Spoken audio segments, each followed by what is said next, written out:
done in less time. This is And guy I am living talking proof. For the about? I hate niggas like this. Okay, hold on.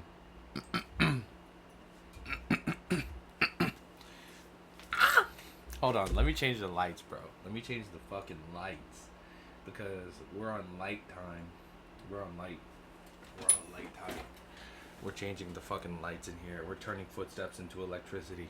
We're turning footsteps into electricity. We're turning footsteps into electricity here. Yes. Don't. Whatever. Fuck it, dude. Whatever. Whatever. Whatever. Whatever. Whatever. Whatever. Whatever. Whatever. Whatever. Whatever. Whatever. Whatever. Whatever. Whatever. Nick Land. Let's go over some Nick fucking Land, bro. Let's go over some Nick Land. You want to talk about some real shit right now? Let's talk about fucking Nick Land and the numogram. Let's talk about numograms. Numogram. The numogram. Oh my lord.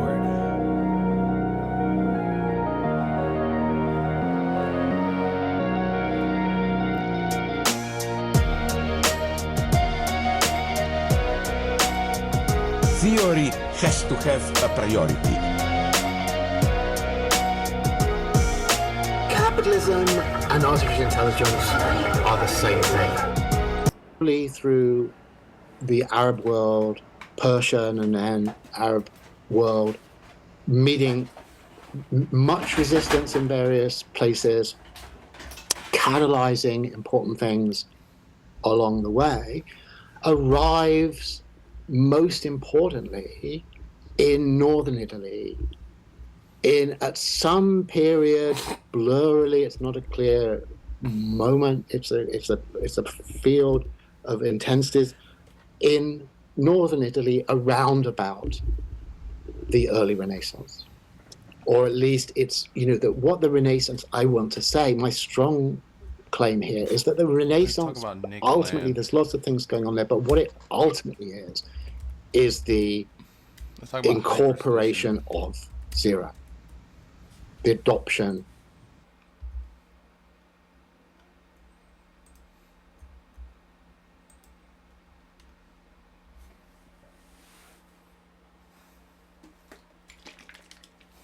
Talk about this.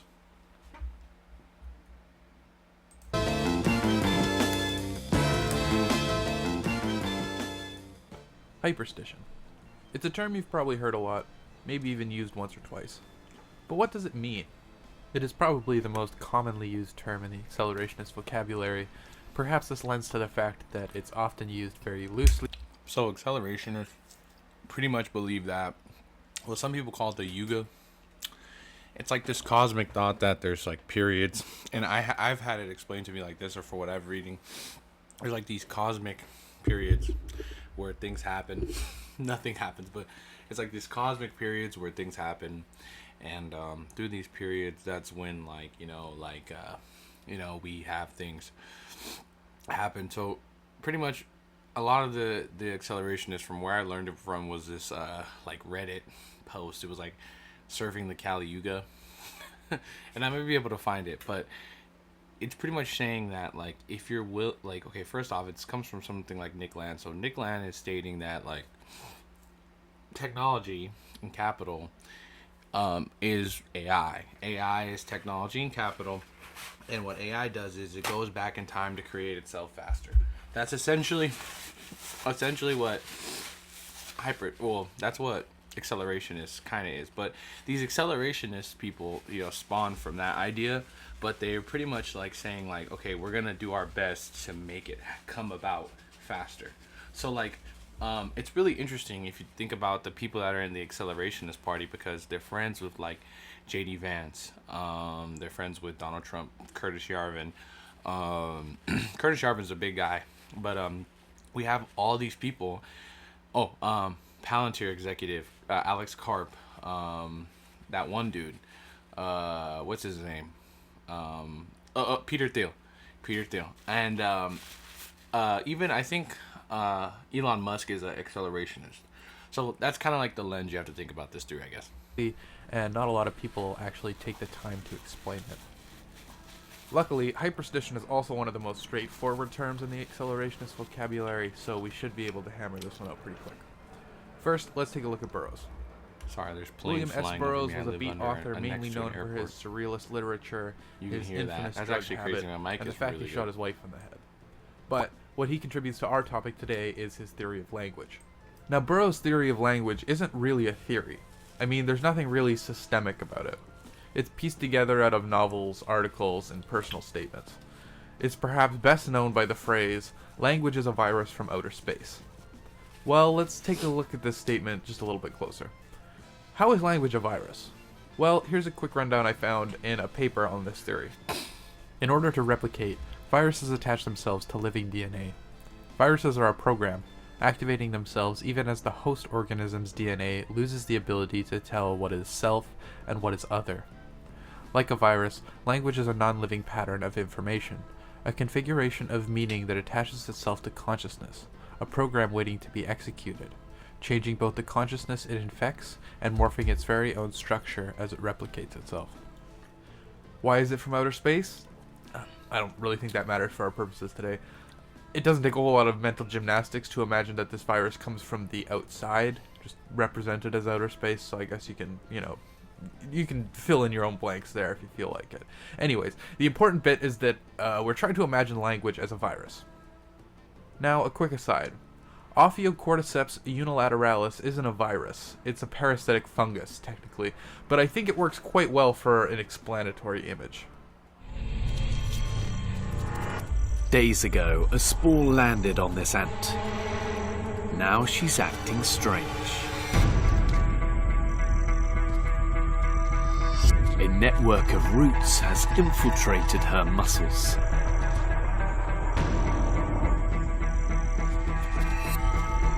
Her body has been taken over by cordyceps, So a essentially, parasitic fungus. technology capital is like a It virus. floods her It's a brain virus. with chemicals. Mind virus. Drugging her, compelling her to head where conditions are perfect.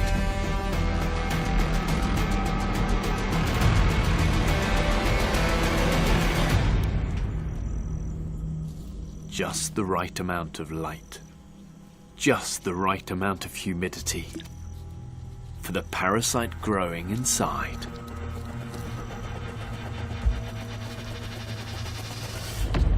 It forces her to clamp down in a death bite, and cordyceps reveals its gruesome nature.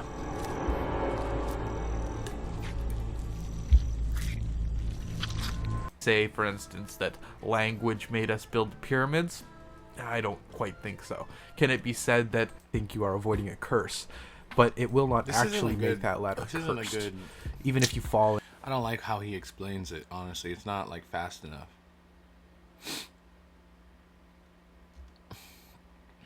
Okay, let's try this one.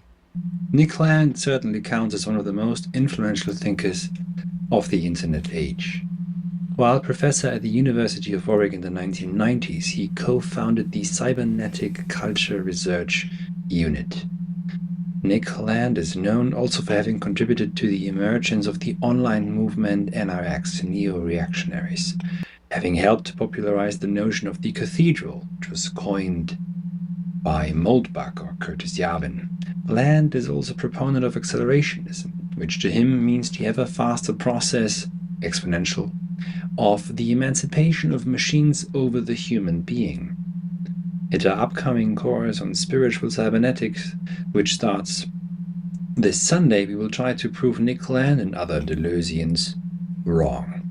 You can now enroll. The link to do so is in the description of this video. Nick Land assumes a total and absolute immanence of capital C, capital. He claims that the process he refers to as capital, by definition, expands via exit strategies. Right.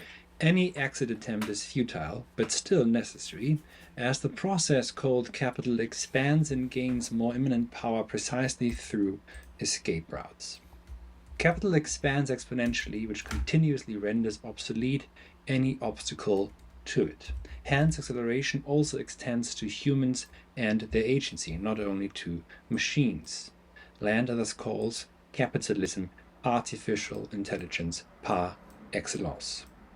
In a way, Nick Land responds to Ernst Jünger's The Worker by claiming and denying the possibility that Jünger lays out there, that there is really no freedom left, and there shouldn't be. How Land claims to have this profound insight into the seemingly inevitable, perfectly determined future, well, that he cannot answer, of course. Is this what demand of its head and shown to be? All these videos don't go fast enough for me. Ooh. Let's take that off of there. Let's take that off of there.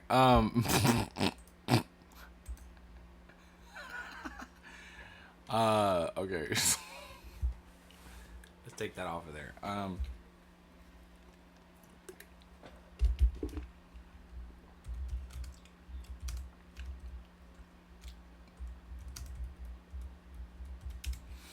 I talk about hyperstition. Okay. I spelled it wrong.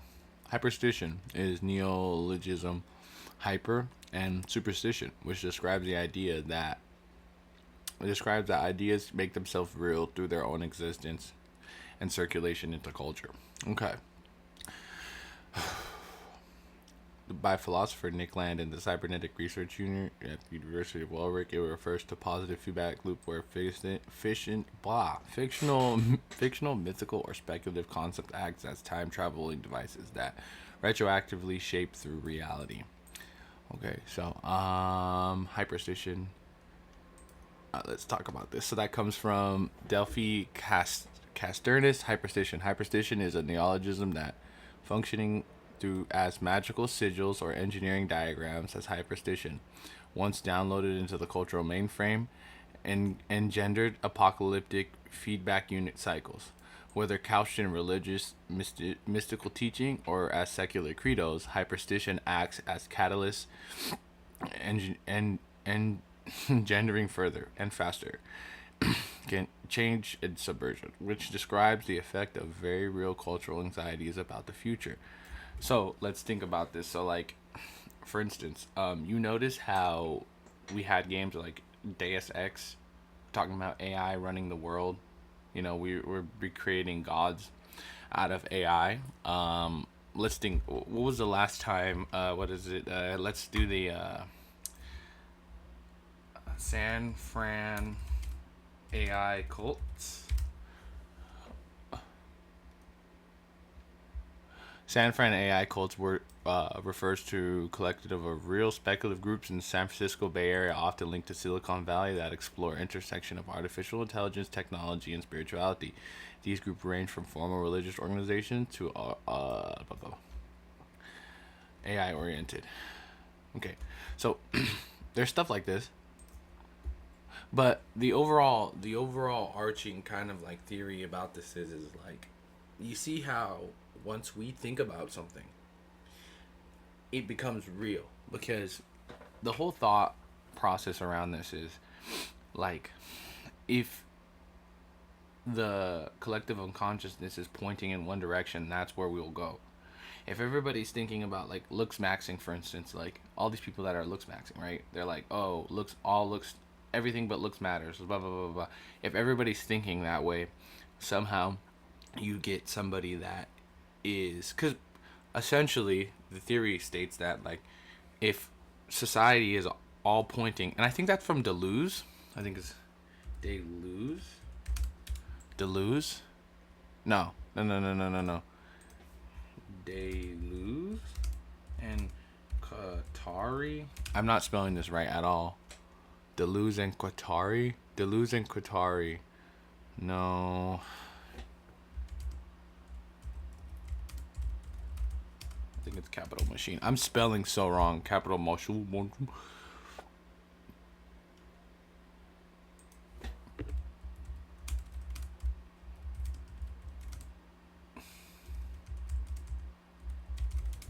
The book about the human machine. I'm spelling so bad. You should see how bad this is. Deleuze. Okay, so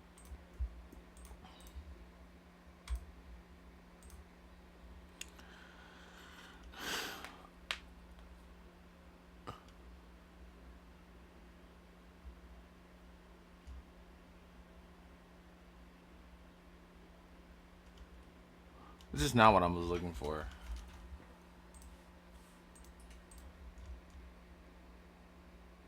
Ah, okay.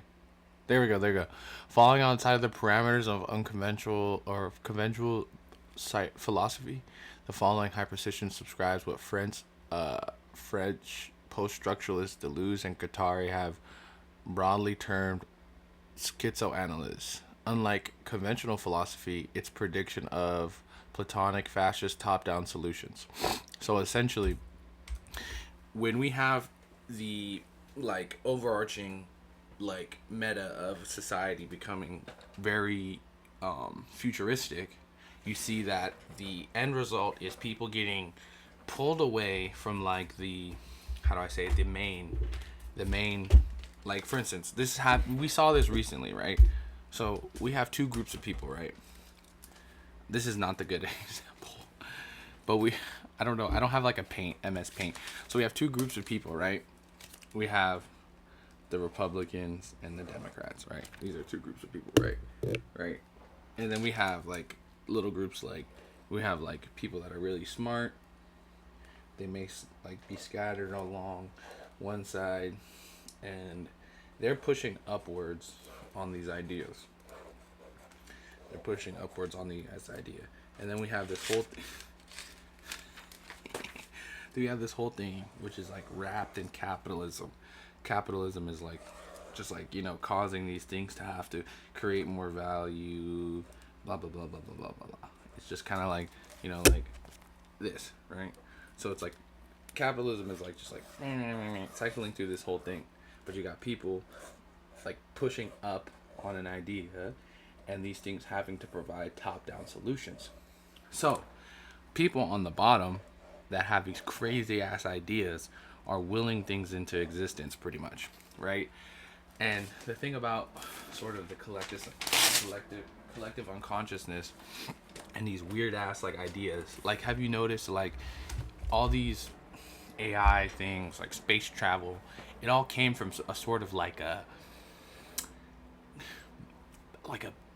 thought, or like a, ooh, what if we just took a ship and went through into another universe, and that's how we preserved our life? Because like it's a biological drive as a human, most likely, unless you're like, you know, messed up in the head, to want to like grow your sphere of influence, grow your like, you know, power, grow these things to kind of like, you know, make yourself more. And you know, it's the will to power. Nietzsche talks about the will to power, but there's a lot of these things that humans do to sort of like, you know, extend themselves beyond reality.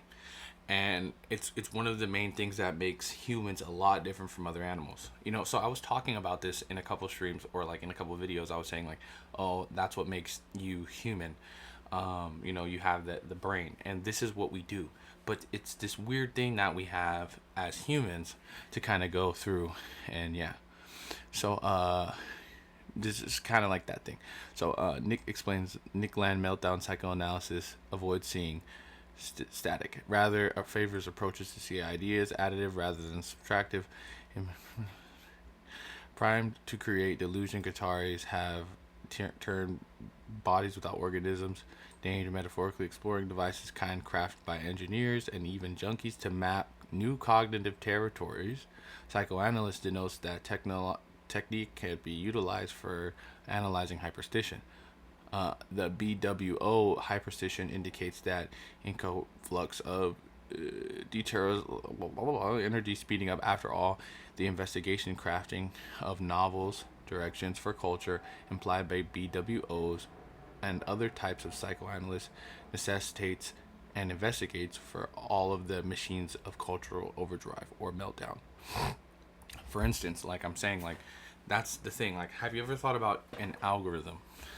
An algorithm fetches, it's reading what people are liking, right?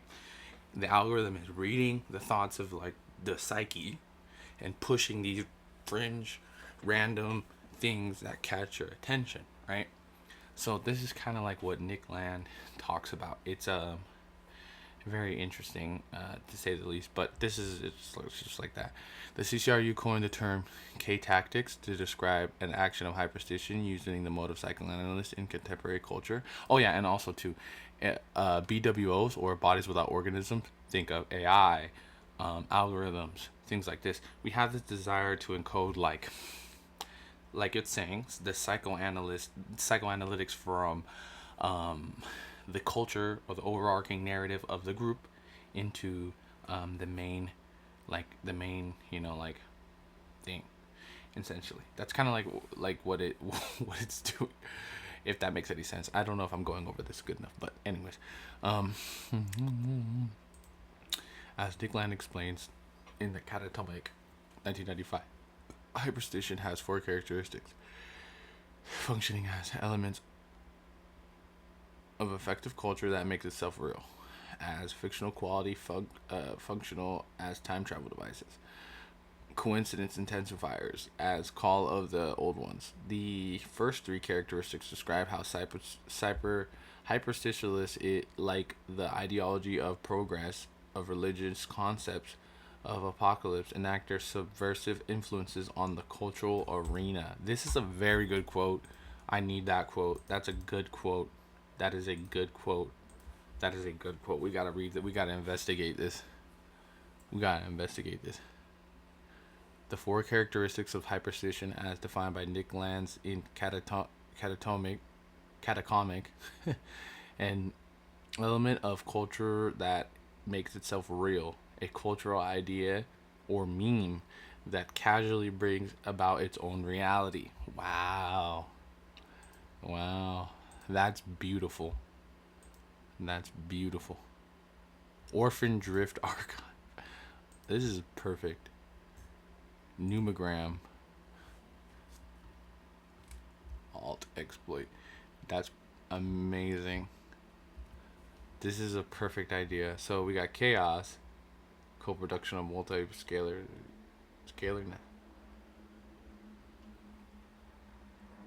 organic, inorganic, technologies, habits, process forces, constellation, inventing tools, things gathered, matter, concerns. So chaos. Wow. So things being made, individuals taking up practices, things becoming.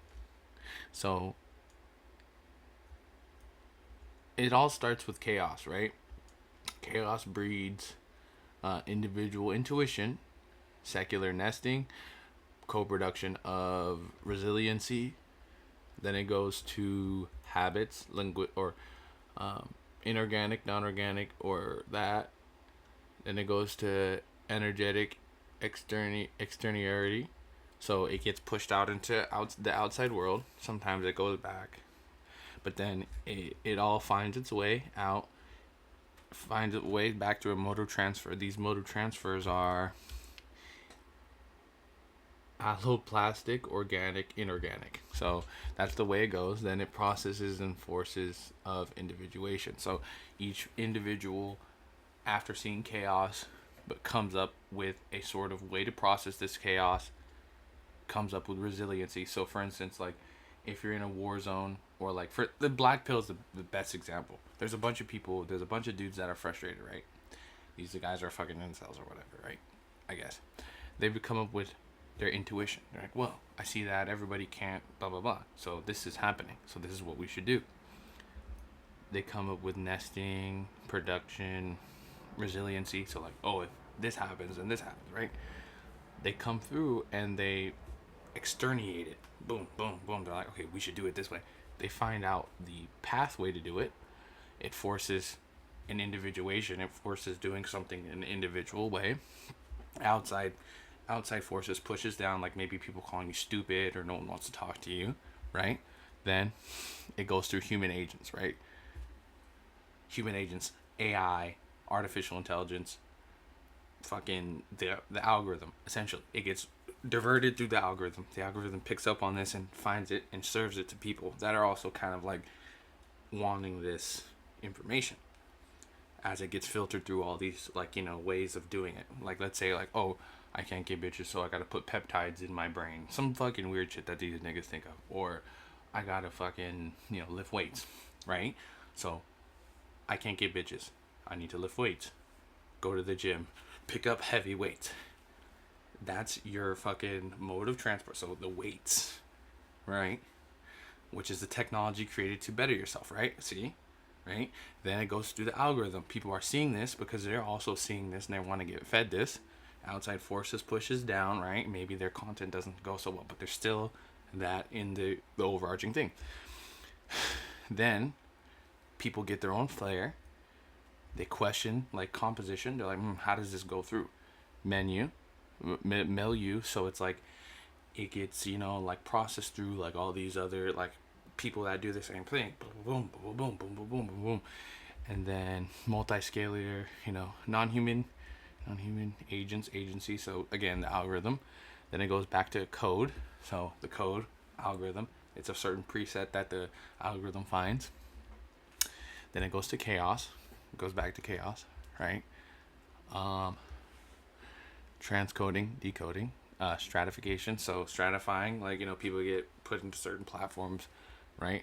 Territorialization, right? We got the people that are hardcore black pill, or just like, looks maxers, or like, people that are like fucking red pill, or like people that are like fucking not. They think that thing's dumb, right? That's how that works. And then we got differences, common world. So gets the mainstream gets a hold of it. They say yes, no, yes, no. They put forces on it. They assemble language about it, stigmata, things becoming. They invent tools like peptides. People inventing new ways to work out. People inventing like dating apps based on this. The mainstream comes about matters of concerns. They call people languages, words. They turn it into issues. It emerges into the public, and then boom, chaos hits it again. So that's essentially what this whole thing is talking about, and that's how it gets turned into reality. And that's why I think this is a very interesting way. And a lot of people are said to have like cults based around this, and they're saying that AI is essentially the end all be all for this, which is a very kind of scary thing to talk about. But it's not far off from reality, right? So, yeah. So, yeah,